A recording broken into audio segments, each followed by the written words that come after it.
My name's Bob Zeni. My father's family is from way north, like 40 miles north of Trento, way up in the mountains. They lived in that area in those villages for centuries. We have a family tree from the family Bible that my grandmother's sister had. It's on onion skin, and it's this huge sheet of paper, and it just goes further and further and further back to 1500s. And they were all living in that area. My grandfather was a coal miner because it was that was what was very an industry up there. Then came to the States in the 1910s and was a coal miner in West Virginia, and then downstate Illinois, where there was coal mining, which is where I grew up, and my father grew up.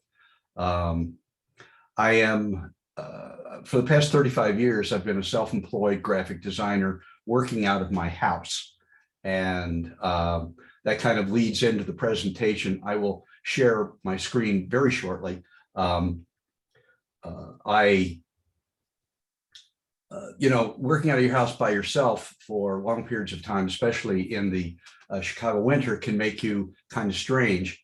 And my wife suggested I get a hobby. I tried heavy drinking, but that wasn't quite the hobby that she anticipated.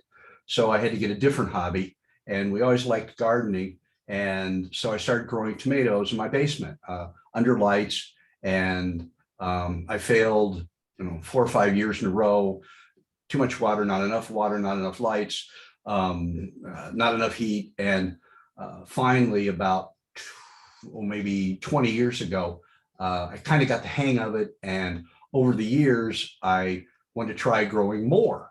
And I had more in my our own garden. So I started giving them to the neighbors. And every year the neighbors started saying, well, where's those tomatoes? And they told their neighbors, and people started wanting to pay me, which I found kind of strange, but I wasn't going to turn it down. And I've been scaling up every year for, I guess I had a formal kind of sale starting about maybe 12 years ago, where I put little flyers, and it was just in my driveway. And I have sold out every year. And last year, we grew 2,500 plants between my basement and then a big pop-up or big temporary greenhouse made of plastic, and sold out all of those. I got some promotion from a friend of mine who put something in Block Club Chicago. So this year, we are trying almost 5,000 plants. Now, my house certainly can't hold that. And my wife would definitely not tolerate that. So I'm partnering with a group called the Gardeneers, who build gardens in schools and neighborhoods where there's really limited fresh food options. They have space, they have volunteers that help out. And so far, we did one round in the greenhouse and managed to kill them because it was too early. If you remember, there was a frost 10 days ago, like 2 weeks past the normal hard frost date. And it was pretty ugly. Just it got 22 degrees in the greenhouse, and that did in all those plants. But we had plenty of extras that we kind of anticipated there might be a problem. So I'm going to share my screen and bring up the presentation now. Is that okay, Sal? We good at that? Yes. Yeah. Right. Yeah. Now you'll see me looking off to one side because I have 2 screens in front of me, just like this, and all of you are over on one screen, and hopefully I will share screen, bring up this one. Okay. And there we go. Everyone can see this. Let me see if I bring that up. And all right, there we go. Oh, good. You can interrupt me at any point. In fact, please do. If you have questions along the way, I'm I've already done this. This is my story. There's a story. I wrote a story about my experiences and here's the link. And I can make this available to you. I can make the presentation available too. And here's the Gardener site if you want to learn more about them. The first thing to keep in mind is that there's a significant difference between what you buy in a store and real tomatoes. Those things in the store are not tomatoes. They are the Frankenstein of fruit, the Stepford wives of produce.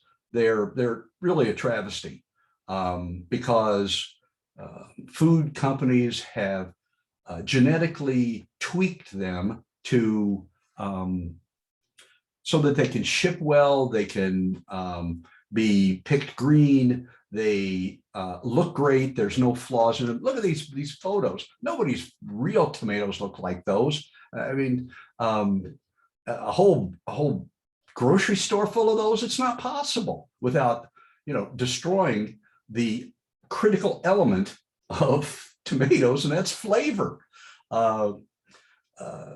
I talk to so many people and ask them if and they'll say, I don't like tomatoes, and they've never had anything that's not from a store. So they're awful. And that is my wrap up on that. As opposed to that, there's heirloom tomatoes. Now, there's also hybrid tomatoes, which are basically what grocery store tomatoes are. But the key is down here when I say open pollinated and not genetically modified. You can grow two different types of tomatoes side by side, and if you are patient enough, they will pollinate one another because tomatoes are self-pollinating. You don't need two tomato plants, just one, it'll pollinate itself. But if you put two together, if you're patient, you can get them to create a different kind. So there are such a thing as new heirlooms, which is, I know, a little hard to understand, but it's the case. So those are technically hybrids. The important thing again is open pollinated and non-GMO. And there are hundreds of varieties. Total, the estimate runs anywhere from 5,000 to 10,000. People are finding new tomato plants all the time, tomato varieties. And in fact, this year I'm growing something from a customer who said that he had seeds that his grandfather brought over from Calabrese, and he and his family have saved the seeds and grown them for more than 100 years. And he said they don't even have a name. So we call these things after his father-in-law. I'm sorry, his father-in-law, Art Zeno Centenarian, the 100-year tomato. And I believe it's not registered anywhere. So always buy heirlooms.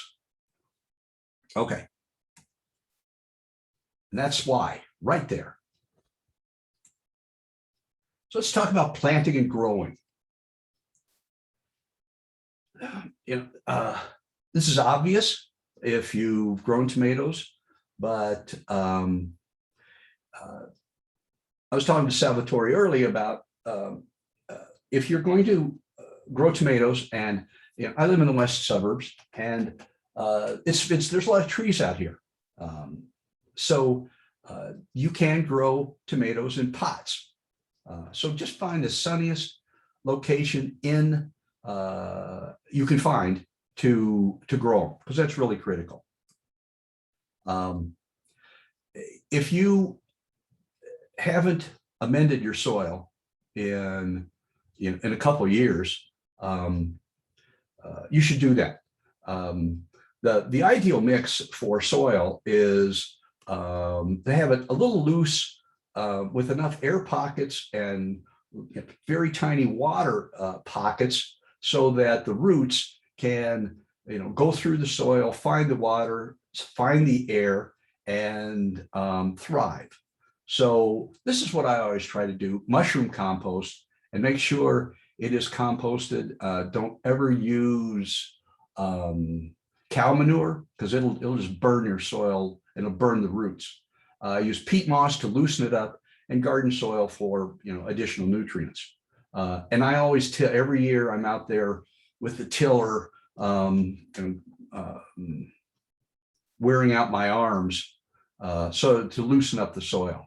And if you have clay, you really need to start pouring the stuff in, especially the peat moss. Okay, this is the biggest mistake people make. If you look at a tomato plant, a healthy tomato plant, there are these little nubby things toward the bottom. Those are the beginning of roots, and those should be buried below the soil line.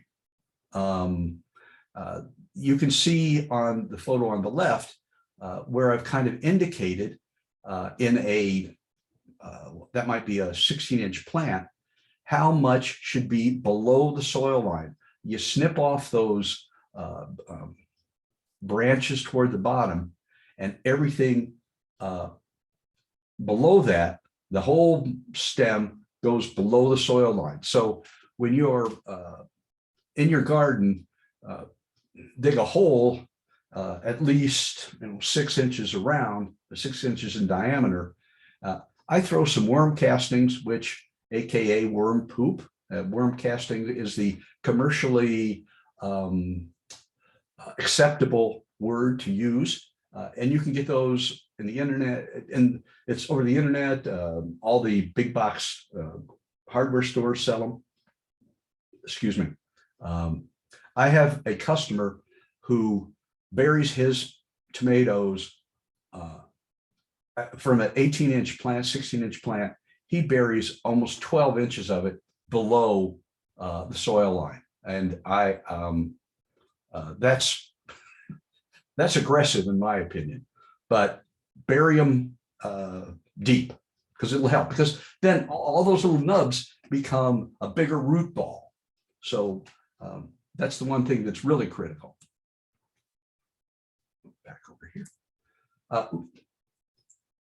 When to plant.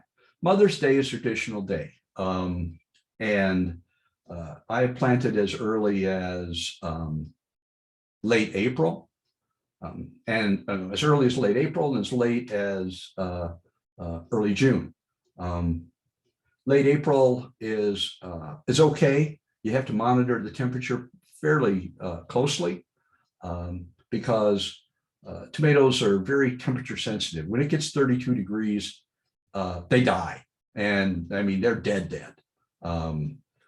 It's not like other garden plants that can tolerate more cool air, like daffodils or hellebores. They thrive when it's cooler out, but tomatoes aren't like that. They are a warm weather plant. And later's okay, but if we have an early frost, you just have a shorter growing season.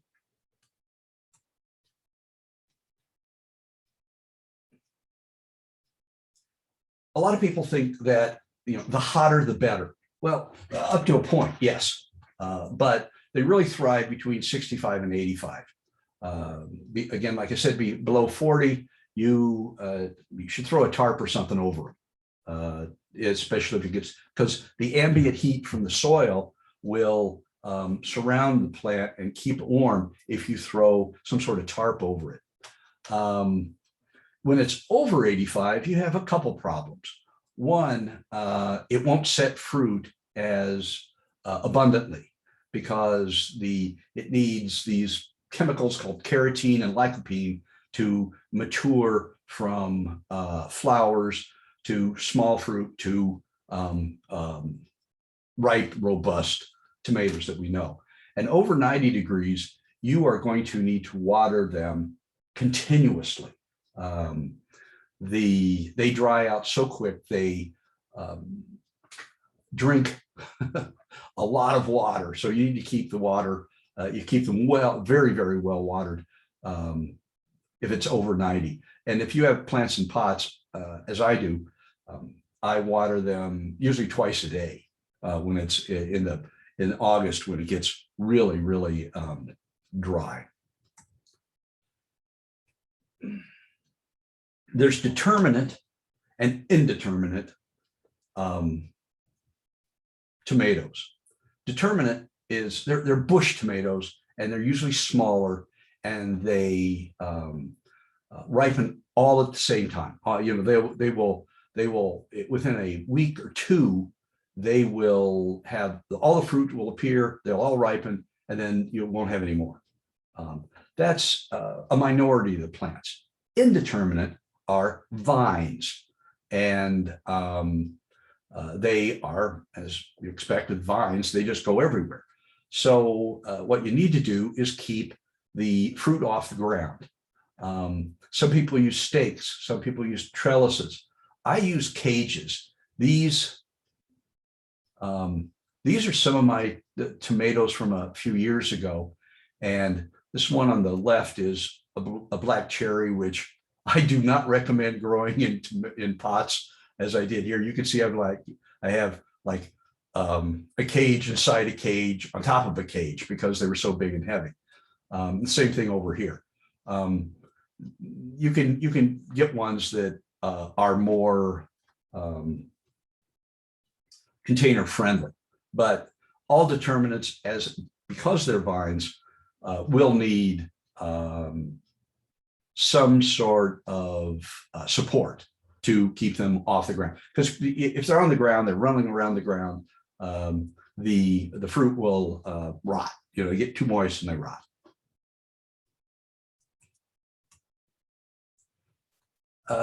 Mulching, putting something on the ground, that helps. It helps the soil from drying out, and it also helps prevent weeds. You can use a lot of things. Straw and hay, I use that a lot because it deteriorates naturally, and I can just keep adding it and adding it and adding it without a lot of work. Cocoa shells work great, but they're hard to find, and you cannot use them around dogs. Dogs and chocolate do not mix well. I sometimes use grass clippings, but you can't put any treatments on the grass because, for example, grub treatments on grass to keep the raccoons from digging through your turf to get to the grubs. You can't put those on there. Any kind of weed killer, you don't want to, if you put those on the grass and your lawn looks great, and then you mow your lawn, and then you take those and put them on as mulch around your tomatoes, all those chemicals will leach into your tomatoes, which is not a good idea at all. And finally, you can use plastic. I know some people that do that. That's too much damn work. I don't, straw works great, and it's cheap. You can buy bags of it. You don't have to go to a farm to buy a bale of it. Ace Hardware sells it. Home Depot sells bags, reasonable sized bags that will last all season long.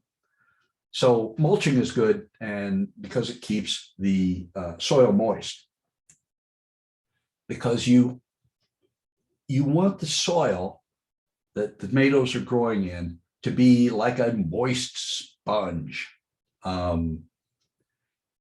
If you see cracking in your soil, there's not enough water, and it's not too late, but you need to do something to prevent that. It should, again, just imagine a moist sponge, and that's the way the soil should feel. It shouldn't be so wet that there's standing water, but it should never get dry. Even when that top area, if the top level gets dry, that's a sign that you should water it. Stick your hand down in there, and if you have amended the soil properly and there is good enough drainage, then the when you put your hand down there, it should be moist from the right under the soil line to further down. If you put your hand down there and it's way too wet, then there's too much. What's next?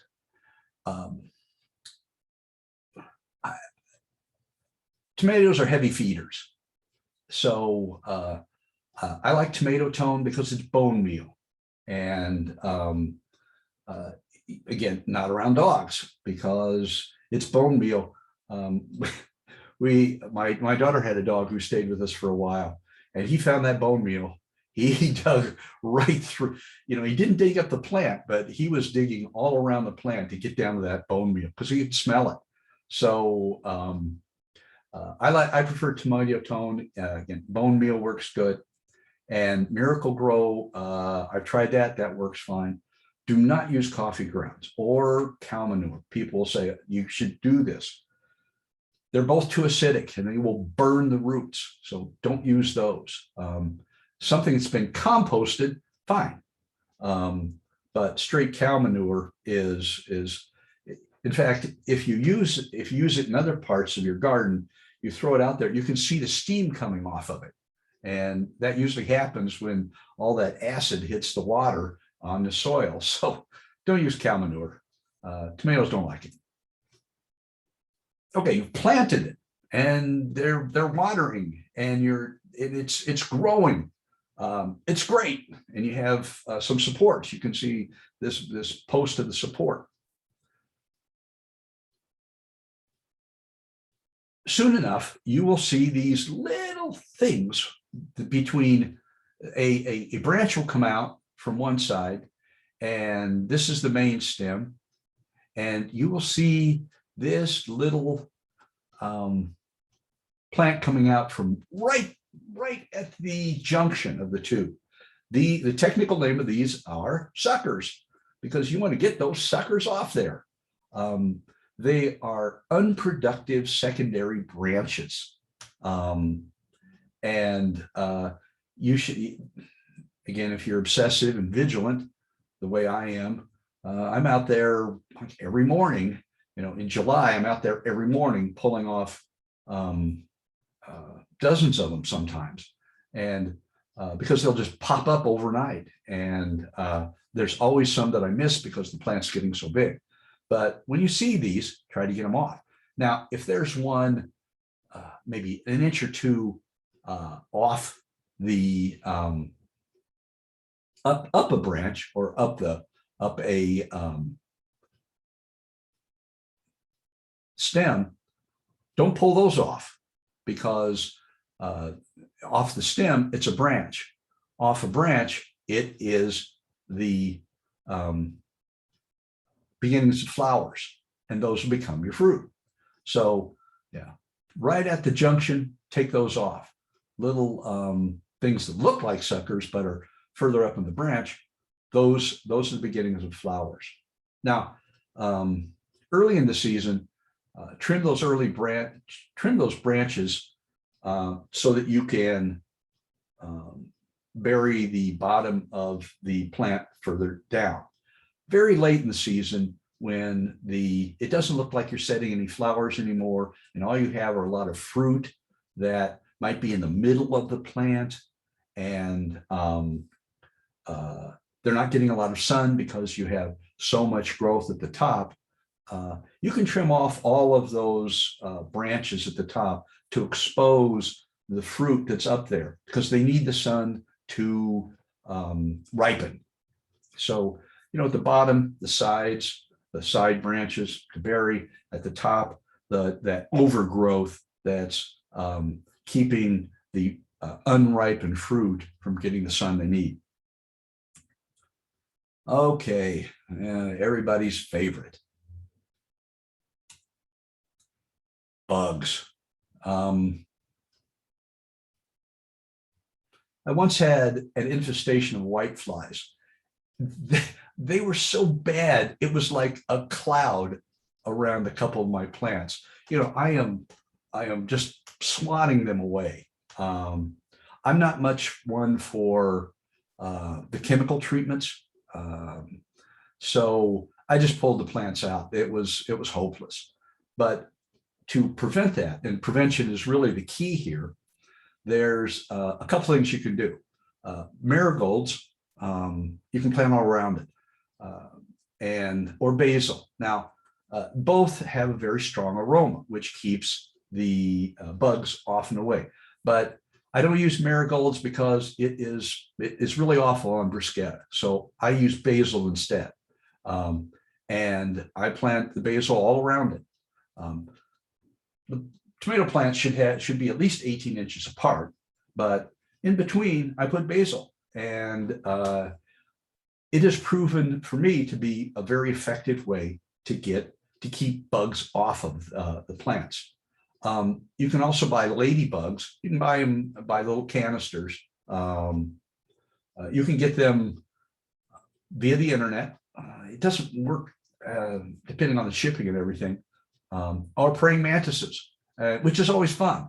When my children were little, we would get the praying mantises, and my son would stare at the plants waiting to see one. And they're surprisingly large, but they will pick the smaller bugs.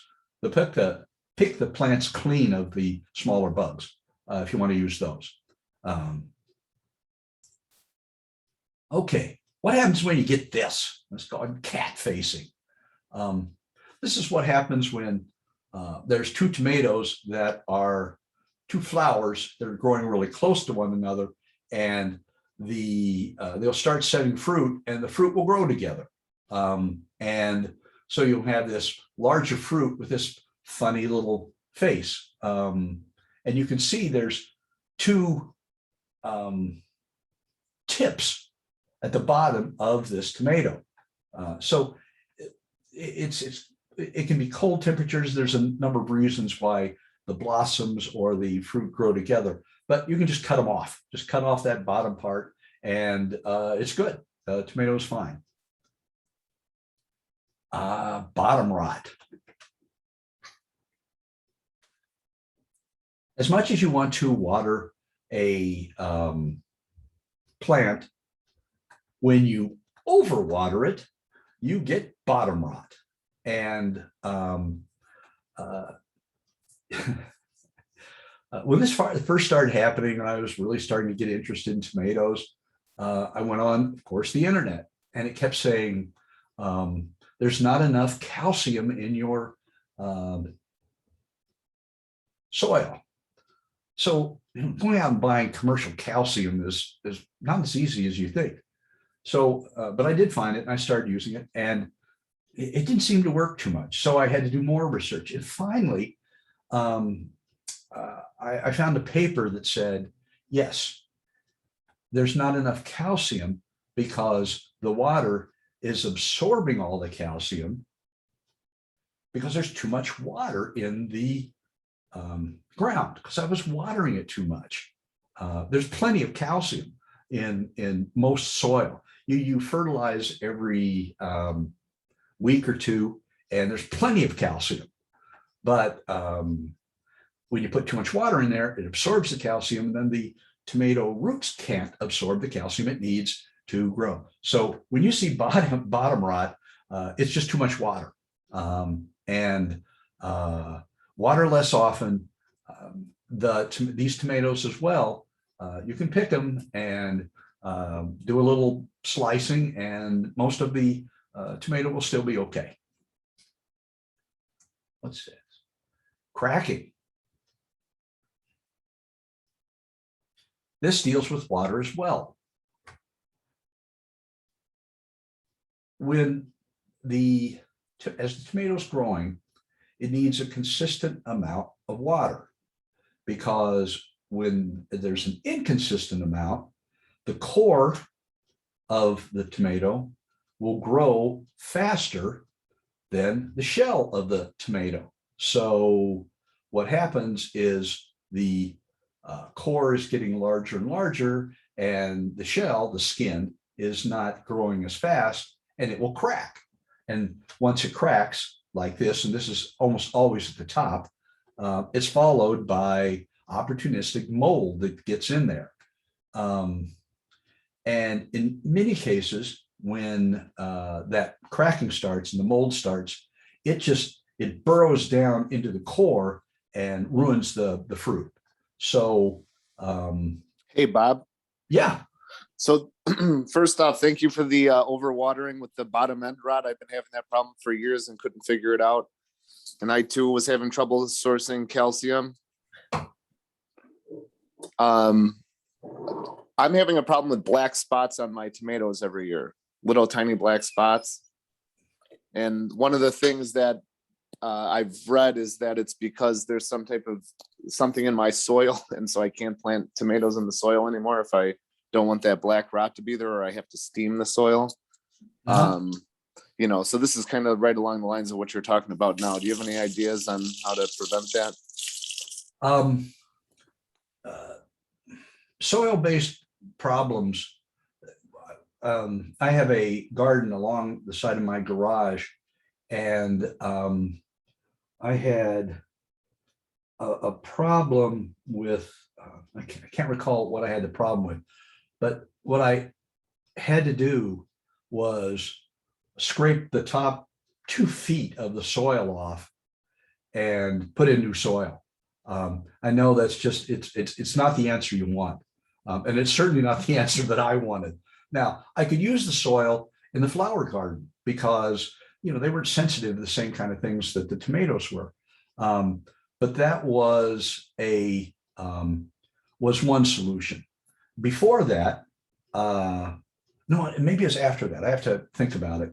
I had another type of soil-based problems, and I didn't get into this because there's so many diseases and things that all I can recommend is do a lot of research on the internet, because some of them are crazy, but there's some that are not, that are consistently good. You can sterilize the soil by putting down visqueen, that black plastic, that thick black plastic, and spend, you know, basically skipping a year, so that what the heat will do is sterilize the soil. It'll kill everything in there. And then the soil is sterile, and then you have to start over by adding all these other things that the tomatoes will need. But there's so many that I really don't get into it. Soil-based problems are a whole different matter that are really depressing, to tell you the truth. I just, man, once you get into that, it's sad. Sorry, I can't help anymore.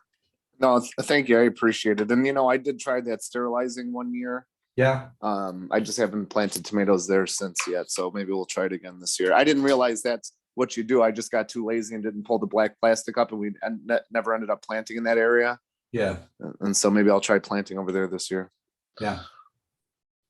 Oh, okay. Should I go on? Any other questions? Let me see. I'm almost done, I believe. I have to see. Varmints. I use netting around the cages. Those are tomatoes in pots. We had a dog, again, my daughter's dog, and it loved tomatoes. It would just, you know, Gus would just go up there and pull the tomatoes right off there. And I would know they're approaching ripeness because he would begin to smell them. And as soon as he smelled the kind of like moderately large green tomatoes, just walk right up there and take a bite out of it and pull it right off the tomato and go and lay down and have himself a feast. I've seen plastic forks being used. I don't think they work. Sound devices, we could never do that with the dog. But the sprays, you know, fox urine and wolf urine and all these other things, I tried them, none of them worked. The most depressing thing is squirrels, because they have an absolutely uncanny sense of when a tomato is ripe. You can go out to your garden and you can see your tomato is just about right, ripe. And I did this dozens of times. It's in the evening and I'm looking, I'm thinking, I'm going to give this one more day. Tomorrow is the day I'm going to pull this off and eat it. And in the middle of the night, the squirrels who hadn't touched it all year long grabbed it and ate it before I could see it in the morning. It's just uncanny. They know exactly when a tomato is ripe. Not before, but they know before we do. So cages like this with netting, and it's a real pain because you can't. I've learned you wrap it and then you leave one side just kind of flapped over. Squirrels aren't that smart, and so you can pull the flap back and put your hand in there and work it and pull off the suckers. But I've never seen anything else work. And finally, do not ever refrigerate a tomato. It'll kill the flavor like that. Now, you can freeze them. You can just put them right in the freezer and they will retain some of their flavor. But your refrigerated tomatoes, forget it. Which is why you grow them yourself, you put them on the counter, and then you enjoy them because there's nothing better than a fresh tomato. And yeah, we're at the end. Any questions? Let me know. And I'm going to get off of this, get out of here, stop the sharing. So Bob, my husband texted me a couple of questions. Okay. Because he wasn't able to make it to the call after all. He was asking about crushed eggshells as a nutrient. Yeah, that especially when you're planting.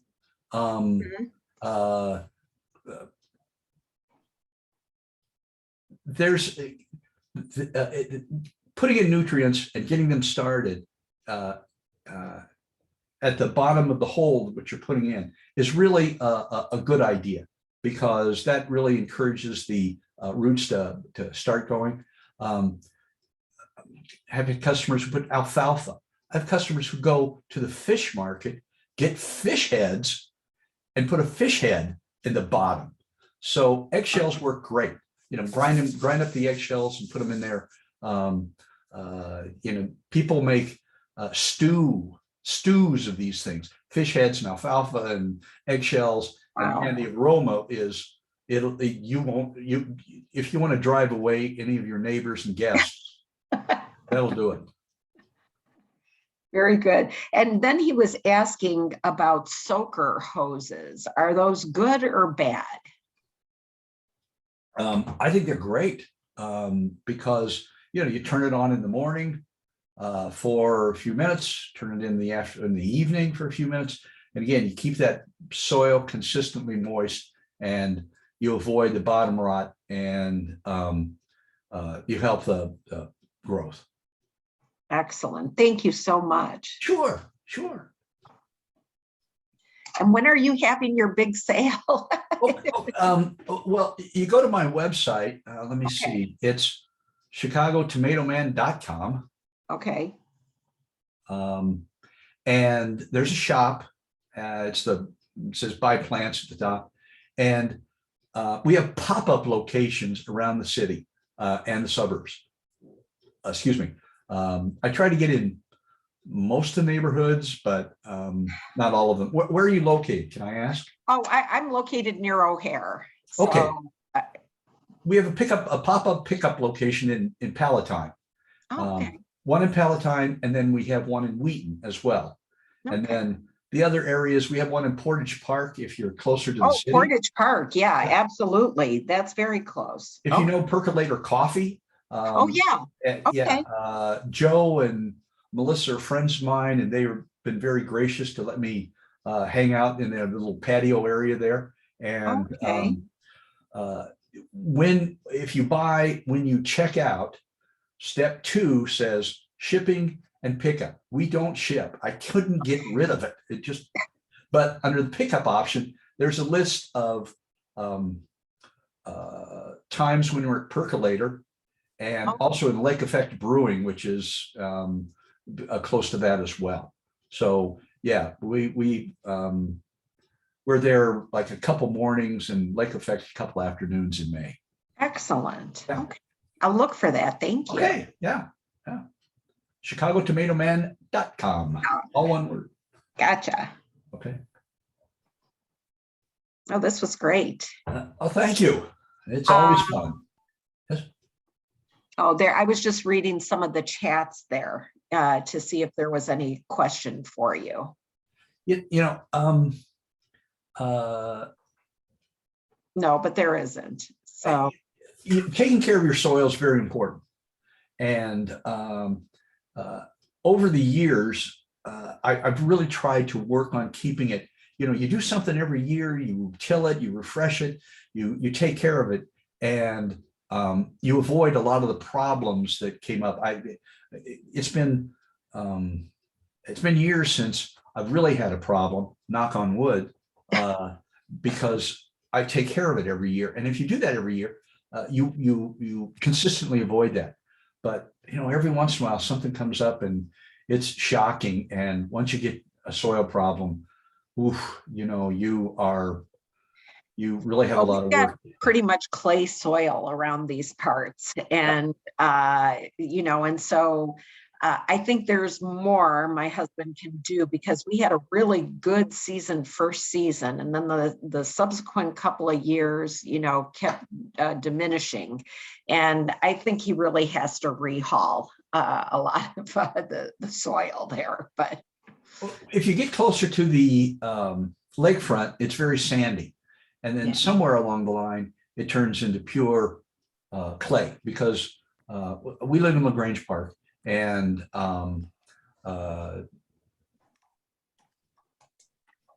when we first started gardening, when we bought the house, the clay starts, like 4 inches down. You have this kind of like topsoil. It's like, oh, this is okay, I'm going to plant.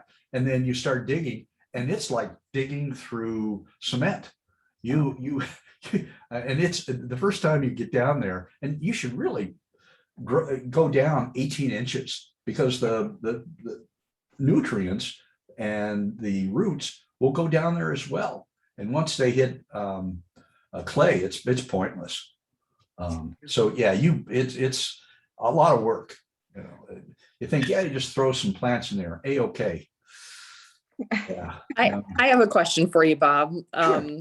So instead of squirrels, my nuisance is my dog. My dog loves the tomatoes. Oh yeah. And this year I was wondering if I put in raised beds and she couldn't actually reach them, would that work? And I didn't know if like watering them would be too difficult. So what are your thoughts on tomatoes and raised beds? Raised beds are great because the drainage is wonderful.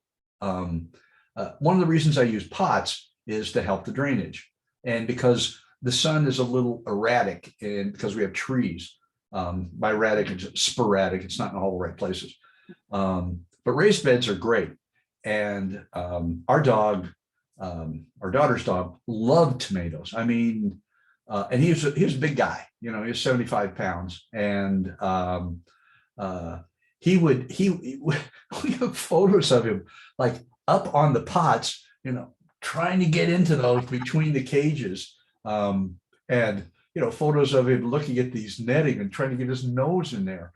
And if you have a smaller dog and can't get up to the raised beds, that's great. But raised beds are, in fact, preferable to just putting it in on like lawn level. So yeah, raised beds are wonderful. Great, thank you so much. Sure. Does anybody else have any questions? no, all good. Thank you. All right. Thank you. This was very helpful. I look forward to reviewing the recording when it's available too. Yes, absolutely. And we'll post that online, and you're free to use that, Bob. It'll be a couple of days. Okay. And Let me know. thank you. I will. It's so great having you. Everyone looks forward to your appearances with excitement. Tomatoes are a hot topic. It's always fun. I placed really my appreciate you order. having me. Thank you so much. I learned so much from you today. Thank you very much. It was so thorough as well. Lovely presentation. Thank you. Very Thank All you, right. Bob. Thanks, everybody. Have a great day. All right. Have a great day. Bye-bye. much. Bye now.